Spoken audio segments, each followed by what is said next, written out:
দেখো ক্লাস 9 দীর্ঘদিন ধরে আমি একটি জিনিস তোমাদের জানাবো বলে আগ্রহী ছিলাম, আর আজকে সেই সময়টি আমি পেয়ে গেছি।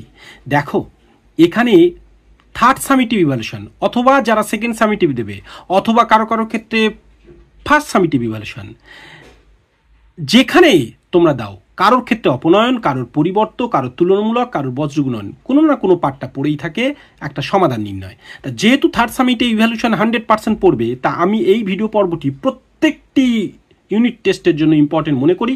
তাই আমি তোমাদের সাথে আছি, তোমাদের প্রিয় নির্জন স্যার। চাইছি প্রত্যেকটি পর্ব দেখো, কিন্তু একটি অঙ্কের মাধ্যমে, যেখানে আমি বোঝাতে চেয়েছি এই একটা অঙ্ক দিয়ে প্রত্যেকটি ম্যাথস কিভাবে আলাদা আলাদা হয়েও উত্তর একই হতে পারে, এবং একটার ভিতর দিয়ে তুমি সব অঙ্ক যেতে পারো। তো 4টি অধ্যায় একটা চ্যাপ্টারে। চলো এখান থেকে বেরিয়ে যেতে পারো, স্ক্রিনশট নাও, নিয়ে নিজে বাড়িতে প্র্যাকটিস করতে পারো। কিন্তু আমার কথা যদি ডিটেলস শুনতে চাও তাহলে বাকি অংশে থেকে থাকো। চলো দেখে নিই। আমি দেখো প্রথমেই আমি অপনয়নটাতে যাব, তারপর পরিবর্তে আসব, তারপর তুলনামূলক, তারপর বজ্রগুণন। সো লেটস স্টার্ট অপনয়ন থেকে। চলো শুরু করি। দেখো অপনয়ন পার্টটাকে দেখো।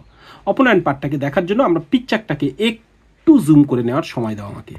দেখো এখানে যাতে তোমাদের বুঝতে খুব সুবিধা হয়। চলো দেখো অপনয়ন, এইখানে লক্ষ্য করো, এই ম্যাথসটা কিন্তু এখানে আছে তোমাদের। যেখানে দেখো, যেখানে 3x - 2y এইটা কিন্তু আছে তোমাদের। ম্যাথটাকে লক্ষ্য করো, 3x মাইনাস কিন্তু 2y। দেখো এইখানে 3x - 2y মানে 2, আর এই অঙ্কটা দেওয়া আছে। তাহলে আমি 1 নম্বর সমীকরণ, মানে এইটাকে পুরো 1 নম্বর মনে করো, আর নিচেরটাকে কি করব 2 নম্বর। তা 1 নম্বর সমীকরণকে এই প্রথম আমি এক্সটাকে কেটে দিতে চাইছি। যেমন এখানে এক্স যুক্ত পদগুলো কেটে দিলাম, কেননা শুধু একটার মান বের করতে হবে, ওয়াই এর মান বের করতে হবে। তাই একটা এক্স যুক্ত চলগুলো রাখলে চলবে না। তাই এক্স যুক্ত যদি কেটে দিই তা দুজনকে সমান করতে হবে, এটাই রুলস। তাই যেমন 21 21 সমান হয়েছে, কি করে করা যাবে? তাহলে এর 7টা যদি ওকে দিয়ে দিই তাহলে ও হয়ে যাবে 3 7 21, আর ওর 3টা যদি একে দিয়ে দিই তাহলে এ হয়ে যাবে 21। তাই দেখো এইটা যদি 1 নম্বর সমীকরণ ধরি, তাদের সবাইকে তাহলে এই 7টা যদি দিয়ে দিই সবার সাথে দিতে হবে, তাই সবাইকে 7 দিয়ে গুণ করেছি। আবার দেখো এর 3টা যদি একে দিয়ে দিই, শুধু একে গুণ করলে হবে না তো, সেটা সবাইকে সমানভাবে বাড়াতে হবে, ইকুয়ালি। একে যদি বাড়াই একেও সেই পরিমাণ বাড়াতে হবে, একেও সেই পরিমাণ বাড়াতে হবে, তবেই সব কিছু সমান হবে, তাই না? যেমন একটা দাঁড়ি পাল্লার একদিকে 1 কেজি চাপালে অন্যদিকে কিছু চাপালে না, তাহলে একটা তো নিচু হয়ে যাচ্ছে, তাই না? তো এই ব্যাপারটা তোমাদের মাথায় রাখতে হবে। যেমন এখানে দেখো 7x + 3y = এইটা, তাহলে এই 7টা ওদের, ওই জন্য এখানে 7 গুণ, আর এইটা ডট 2 নম্বর দিয়ে একে 3 গুণ করেছি। সেটা আবার ডিটেলস লিখেছি, 1 নম্বর সমীকরণকে 7 দ্বারা এবং 2 নম্বর সমীকরণকে 3 দ্বারা। এখানে 1 আর 2 কিন্তু গোল করে দেবে, নাহলে অঙ্কের মতো করে ভুল হতে পারে।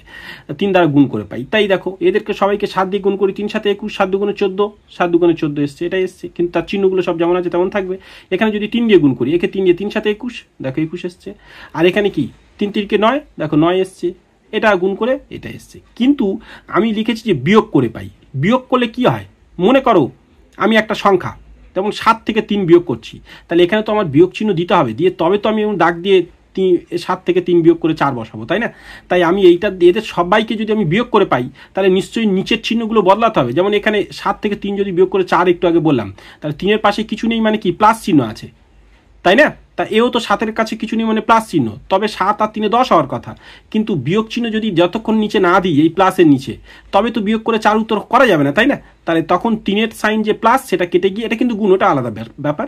তো এখানে প্লাস সাইন কিছু নেই, মানে কোনো সংখ্যার প্লাস সাইন, তাহলে এখানে যদি আমি মাইনাস দিই তবেই না 3টা মাইনাস হবে, তবেই তো 7 থেকে বিয়োগ করা যাবে। তাই যে কোনো সংখ্যা আমি যখন বিয়োগ করব, তখন এর থেকে যদি বিয়োগ করতে চাই তাহলে নিচে সবাইকে চেঞ্জ করে দিতে হবে, কিন্তু যা যা আছে তার বিপরীত।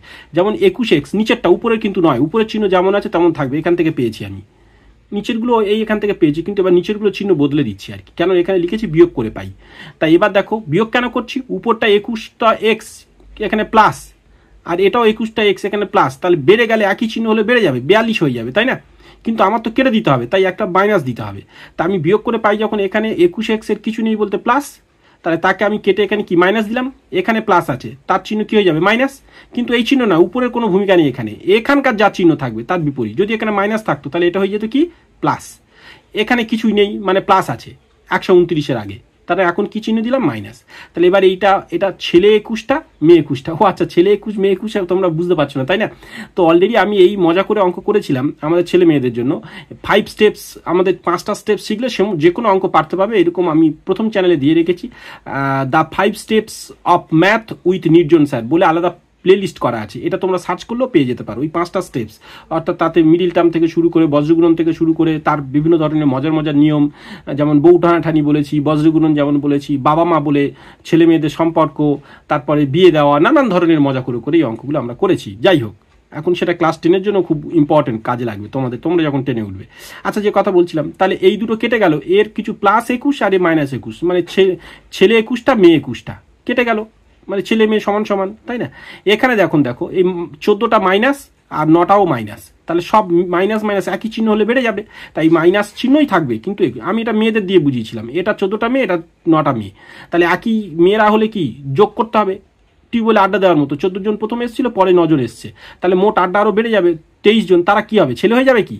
তারা তো মেয়ে। এটা কিন্তু যোগ বিয়োগ করার সময়, এটা গুণের নয় কিন্তু, ওই জন্য শুধু চিহ্ন বসে গেল 23টা। এখানেও ঠিক তাই, দেখো 14-র পাশে কিছু নেই মানে ছেলে, মানে +14, আর এটা কি 129 মানে মাইনাস, তাহলে এই আলাদা চিহ্ন মানে কমবে।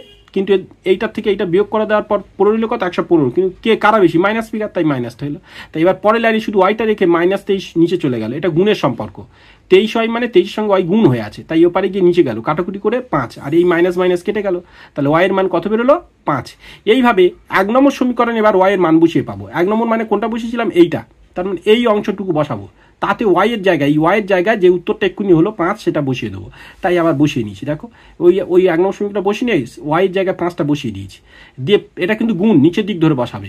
পয়েন্ট মানে উপরে হলে আড়াই টাকা মনে হবে, কিন্তু নিচের দিক ধরে বসাবে পয়েন্টটা, মানে গুণ চিহ্ন। 5 দুগুণে 10, 3x, তাহলে এইটা 3x এর সঙ্গে 10 যোগ বিয়োগ করা যাবে না। তো এটা আমরা আলু পটল দিয়ে বুঝিয়েছিলাম ছেলেদের, ওই 5 স্টেপস তোমরা দেখলেই সব পাবে, ঠিক আছে, মজা করে। তা আমাদের স্টুডেন্টরা এটা জানে যে এটা স্যার কি বলেছে, বুঝতে পারছো? তো যাই হোক, আমার এখানে একটু হোয়াইট ব্যালেন্স কমে আসছে, কারণ কি ব্যাটারি কমে এসছে নিশ্চয়ই।